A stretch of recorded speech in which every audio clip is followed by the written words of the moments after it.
Denisevich! He's not in the room. He's not by the pool. He's not in the spot of soup. These celebrities might look good on screen, but they sound good too. That's why they've lent their voices to tons of our favorite animated icons. Did you know that the Riverdale girls got to star in The Simpsons? And what about all the animated roles our favorite Avenger Scarlett Johansson has taken on, from The Jungle Book to SpongeBob? We know you can't wait to find out more, so let's dive in deep behind the animation of some of our favorite cartoon characters. Bethany's changed her look. It suits her.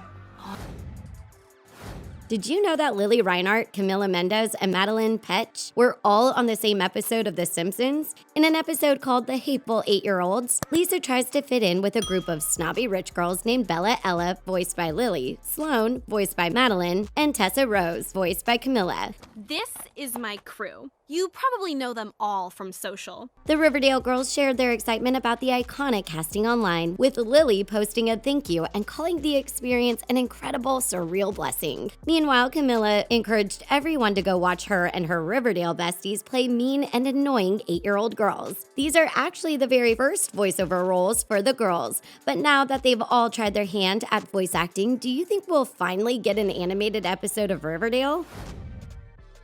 Zendaya is a talented actress, dancer, singer. She can basically do anything, and voice acting is definitely on that list. Zendaya has had a few small voice acting roles. She voiced a duck named Chi in Duck, Duck, Goose, a horse named Lollipop in Super Buddies, and a human named Fern in Pixie Hollow games. But her best role is probably as the Yeti Michi in Smallfoot.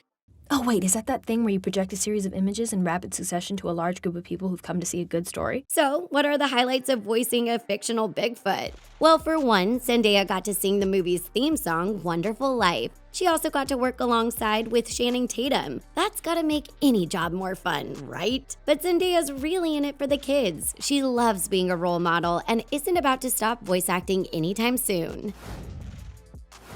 Speaking of hunky co-stars, Zac Efron has a lot more going on for him than just his looks. Like Zendaya, he can sing, act, and dance, and he's also lent his voice to some pretty cool characters. The latest is Fred from the new movie SCOOB. Zac loved playing Fred because he got to feel like a powerful mystery hunter surrounded by friends that, in his own words, inspired a generation. We need office space for a headquarters. The Mystery Machine needs a fresh coat of everything. And even though it's animated, we can't help but think Zac would be a perfect Fred in a new live-action Scooby-Doo. But being Fred isn't Zac's first voice acting gig. He also starred as Ted alongside Taylor Swift in The Lorax, where the pair were hopeful that their environmentally conscious film could help motivate people to change the world.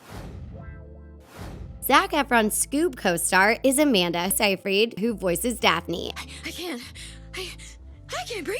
And we feel the same way about Amanda as we do about Zac. She could totally pull off a live-action Daphne. What Amanda loved most about voicing the super sleuth is her compassion, kindness, love for animals, and that she's a great role model for young girls. And they also had Scooby snacks available to the artists in the recording studio. Daphne isn't Amanda's first try at voice acting. She voiced Mary Catherine in 2013's Epic alongside Beyoncé and Josh Hutcherson.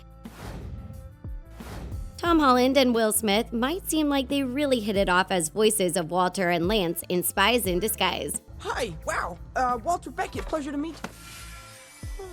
I could get my face burned off.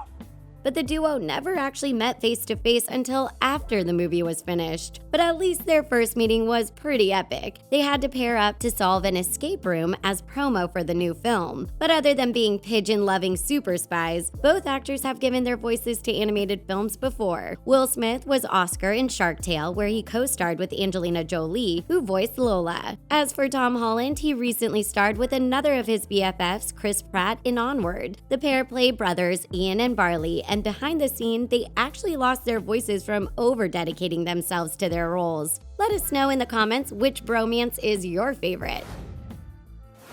Selena Gomez has a lot of acting roles under her belt, but she's also slowly becoming a voiceover wizard. She voices rebellious vampire Mavis in all 3 Hotel Transylvania films, with the 4th reportedly in production.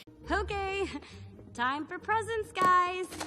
All right! She also got to star alongside another Disney Channel alum, Joe Jonas, in the third film. He played the very musical Kraken. But before she was a vampire, Selena was taking a page from Zac Efron's book and bringing a Dr. Seuss character to life as Helga in Horton Hears a Who. She just so happened to co-star with Joey King, who she later starred in Ramona and Beezus with, and who also has some pretty impressive voice acting gigs of her own to be proud of. Joey King recently joined the Riverdale girls in the episode of The Simpsons. She played Addie, a nicer rich girl who tries to get Lisa to hang out with her snobby friends. Yeah, it's kind of embarrassing. It might have been only voice acting, but the girls' chemistry was definitely off the charts. Maybe Joey King will find herself joining the girls as a Riverdale guest star sometime soon. Starring in The Simpsons is a huge honor, but Joey King's been voice acting for a very long time. And Joey has loved all her roles because a kid hearing her own voice coming out of an animated character is pretty much a dream come true. Don't worry. If you get thrown, your vest will automatically inflate so it breaks your fall. Justin Timberlake and Anna Kendrick are a match made in heaven. Both are goofy, spunky, and amazingly musical, so it's no wonder they're the co-stars of the Trolls movie, with Anna voicing Poppy and Justin taking on the role of Branch. I could hear you from a mile away. Good, I was worried we weren't projecting enough. Justin was also executive producer of music for the movies, and they kept his role in the movie so top secret that Anna didn't even know who had been cast until he finally came in to run lines. Anna joked about Justin's fame on Late Night with Seth Meyers, saying that reporters at Cannes would throw her a single question here and there to make sure she didn't feel bad. Justin's been trying his hand at voice acting for years. He voiced Artie in Shrek the Third. Maybe this guy has feelings. Maybe I should cut him some slack. Anna's also a big fan of animated films. She was the voice of Courtney in Paranorman. So I was thinking maybe we could catch a movie sometime. Nothing scary. Fingers crossed that she gets a lot more offers in the future because there's no such thing as too much Anna Kendrick. Chloe Grace Moretz might be blonde and full of sunshine, but her character in The Addams Family is her polar opposite. I'm not locked up in here with you, Bethany. You're locked up in here with me. Chloe voices the iconic Wednesday Addams and has a few interesting things to say about her experience. First, she says the highlight of filming was playing a strange girl going through normal teenage girl issues in a very weird family. Chloe also got to work with a few other icons like the young Finn Wolfhard, who voiced Pugsley. Even Snoop Dogg was a part of the Addams Family. He voiced Cousin It. You'd probably be surprised by how many voice acting roles Scarlett Johansson has taken on. She's truly a jack of all trades and has been voicing iconic characters for years. She was even the voice of Princess Mindy in the SpongeBob SquarePants movie. I'm gonna be queen of the sea one day. I've learned the names of all the sea creatures. Scarlett was also the snake in Kaa in the Jungle Book live-action movie. Scarlett has also shown off her singing voice in animated films. She played the porcupine Ash in Sing, and she recently took on the role of a dog named Nutmeg in the uniquely animated Isle of Dogs. So next time you're watching an animated movie and think, is that Scarlett Johansson? You're probably right. Miley Cyrus has always loved dogs, so back in her Disney Channel days, she signed on to voice Penny in Bolt. Lake Rogaguado. I should have known. It was her first ever voiceover role. Since then, Miley's been focusing on music a lot more than acting or animation. But in 2019, she did star as Ashley O in a live-action episode of Black Mirror, where she got to both act and voice a robot version of her character. Her voiceover roles might be getting weirder, but it's good to know she hasn't hung up the mic for good. You know her best as Elsa from Frozen, but IDINA's very first voice acting role was actually as Cersei on the Hercules TV series. Hi, boys. I'm new in town. I just drifted in on my big floating island of love. IDINA is used to being in front of an audience. She got her start in Rent on Broadway and later starred in Wicked. The best and worst thing about being a voice actor is not having an audience. They might make work more nerve-wracking, but IDINA loves performing for a crowd, so it's a good thing her role as Elsa gives her lots of opportunity to hop on stage and belt one out. Avatar: The Last Airbender is a childhood classic, and you can still enjoy it as much as an adult as you did when you were a kid. So it's pretty cool to find out that child star and Avatar superfan Mae Whitman voices our favorite waterbender, Katara. No. No way am I apologizing to a sour old man like you! May is best known for her roles in Arrested Development and the recent hit Good Girls, but she actually got her start appearing in Independence Day when she was only 8. But May's true passion has always been voice acting. Her mom is a voiceover artist, and May loves following in her footsteps because she finds that animated movies give her more freedom and always have good vibes. She lied to you. She was protecting the last waterbender. Me! Sisterhood of the Traveling Pants star America Ferrera brought her fierce girl power instincts to the voice of Astrid in How to Train Your Dragon. Hiccup!